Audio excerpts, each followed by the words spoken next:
I've always been a city guy. The concrete, the noise, the constant pulse of life. It's comforting in its own way.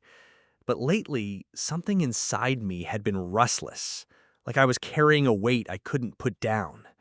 At 28, with a regular 9 to 5 and a small apartment, I felt stuck. My friends suggested trips, vacations, anything to break the monotony.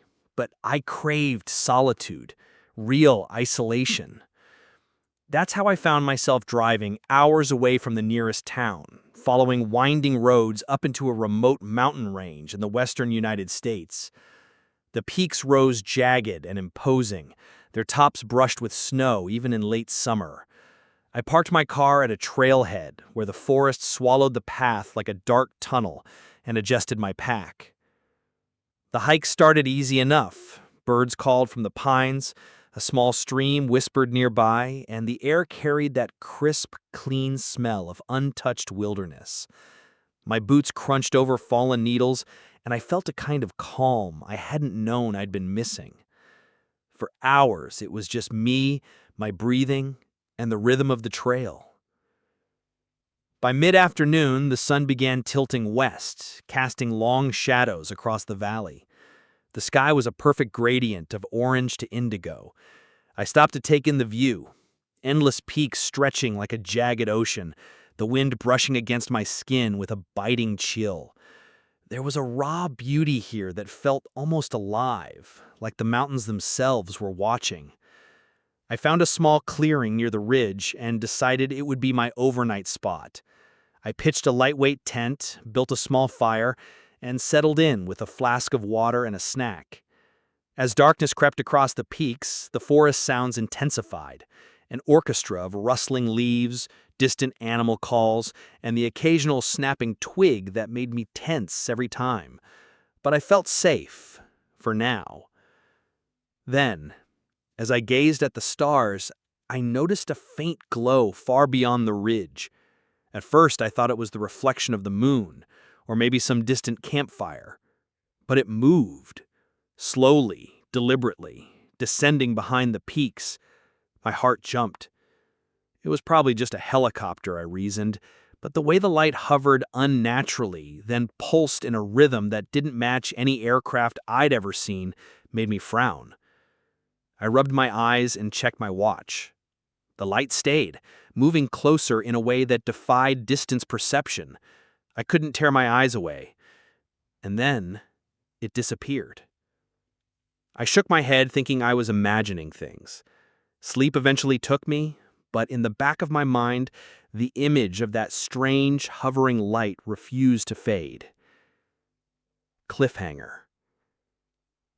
I woke up hours later to a sound that made my blood run cold.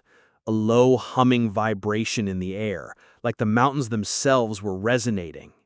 And I wasn't alone. The humming grew louder as I unzipped my tent. Moonlight spilled over the clearing, illuminating the rugged terrain. That's when I saw it. A soft, ethereal glow behind a cluster of pine trees. My instincts screamed to run, but curiosity rooted me in place. The object was unlike anything I'd ever seen. It hovered silently, roughly circular, with a surface that shimmered between silver and a deep, dark blue. No rotors, no engines, nothing that should have allowed it to stay airborne. And yet, there it was, impossibly still, radiating light that seemed to bend the shadows around it. I grabbed my camera, shaking, and tried to get a shot. That's when the most surreal part happened.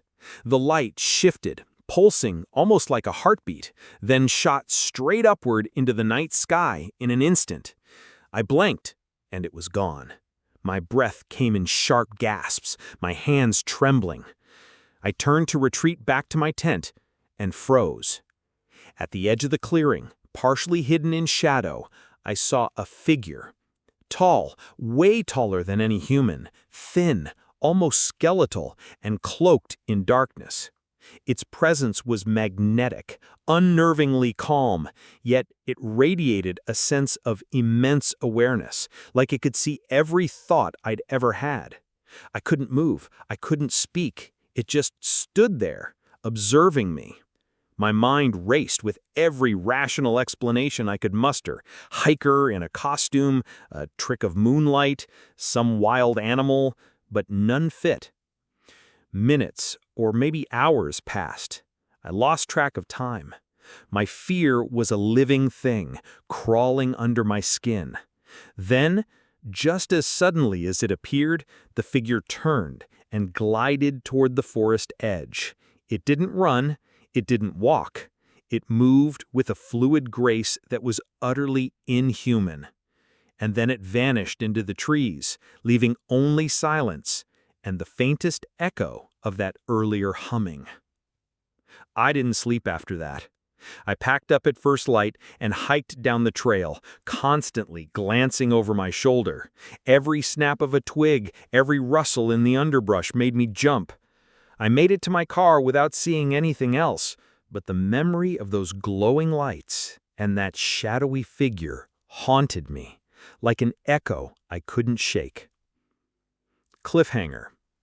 Weeks later, I found a set of footprints near the clearing, too large, too evenly spaced to be human, and leading deeper into the forest. No one else had been there. When I returned to civilization, nothing seemed the same. The city lights felt harsher, the air heavier. I tried to tell people about what I saw. Friends laughed it off, family shook their heads, worried I was stressed or sleep-deprived. But I knew what I saw. I felt it. I became obsessed with understanding it. I scoured forums, read every report of unexplained aerial phenomena, every encounter with unknown entities. Nothing matched what I had experienced, and that terrified me. The more I researched, the more I realized how little we actually knew. Sleep was hard. Even with the lights off, I felt watched. Shadows in the corners of my vision, the faint hum of something just beyond hearing. And yet, I couldn't stop thinking about that figure, about the intelligence behind those lights. Something about it was calling to me, and part of me was afraid I would go back and never come back the same.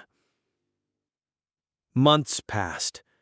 I tried to move on, tried to live normally, but the mountains called me back in dreams. I can't explain it. Sometimes I wake in the middle of the night, drenched in sweat, feeling that same presence.